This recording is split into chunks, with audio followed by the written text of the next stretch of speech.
जय श्री कृष्णा। राधे राधे। बांके बिहारी लाल जी के दासों के दास अरुण शर्मा का सभी भक्तों को श्री राधे राधे।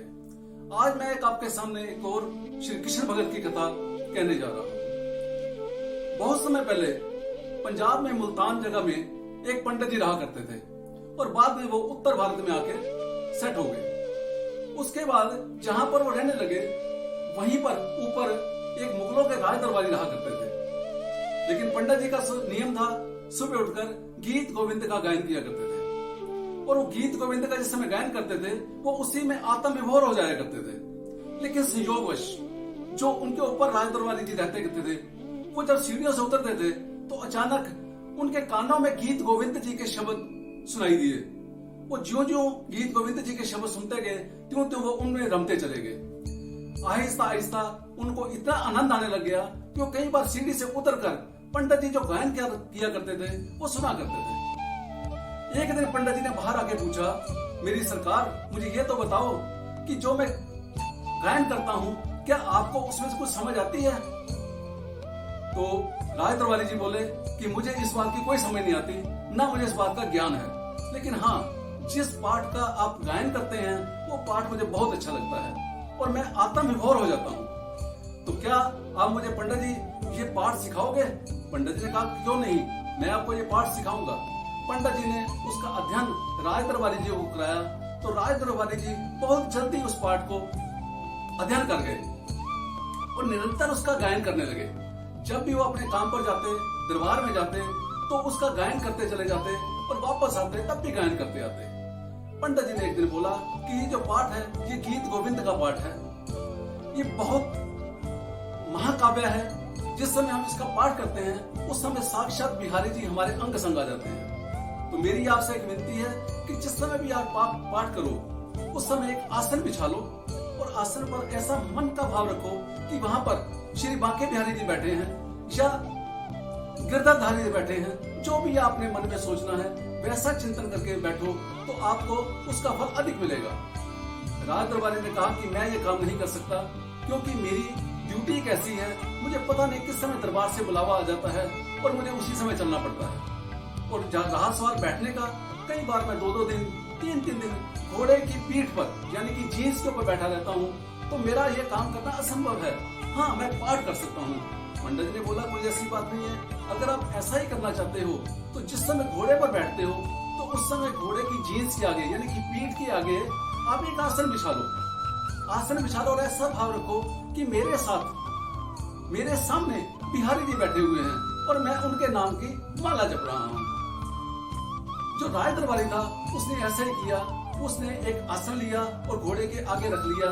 जिस समय भी वो ड्यूटी पर जाता, चाहे वो 4 घंटे रहता, 10 घंटे रहता, कुछ देर भी बैठता, वहां पर वो गीत गोविंद का पाठ करता रहता।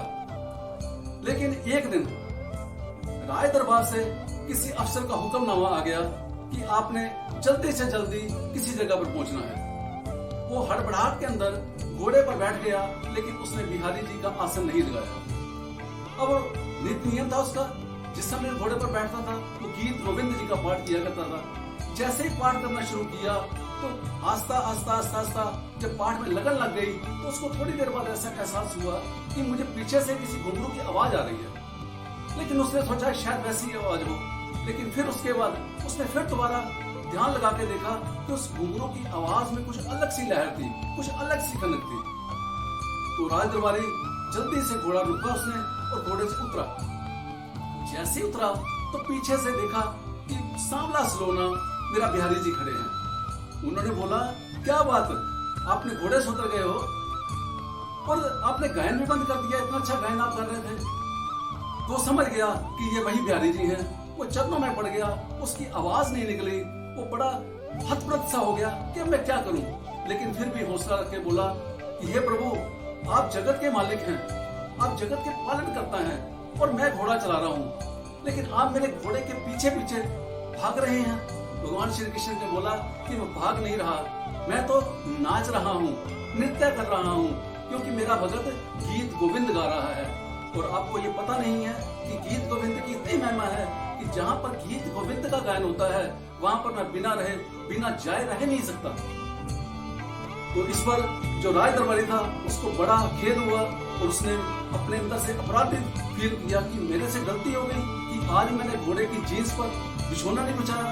मेरे नटवर नागर जो है वो बेचारे पीछे पीछे दौड़ रहे हैं। उसको बड़ा पश्चाताप हुआ, लेकिन मन को उसने समझाया कि मैं तो एक पराधीन आदमी हूँ, क्योंकि मैं जॉब करता हूँ, मैं किसी की गुलामी करता हूँ। उसने ऐसा एहसास करके अगले दिन जाके राज दरबार में गया और राजा को उसने अपना त्याग पत्र दे दिया और कहा, राजा जी मैं अब आगे जॉब नहीं कर सकता, मैं अपने पद से त्याग पत्र दे रहा हूँ। राजा ने बोला, क्या बात है?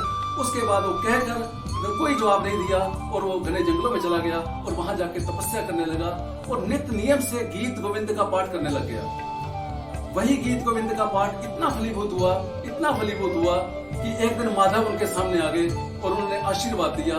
तो तब से इनका नाम मीर माधव पड़ गया। ये मीर माधव जी की कथा थी। अगर आपको ये पसंद आई है तो कृपया इसको लाइक करें, शेयर करें और मेरे YouTube चैनल को सब्सक्राइब करें। जय श्री राधे, जय श्री राधे, जय श्री कृष्ण।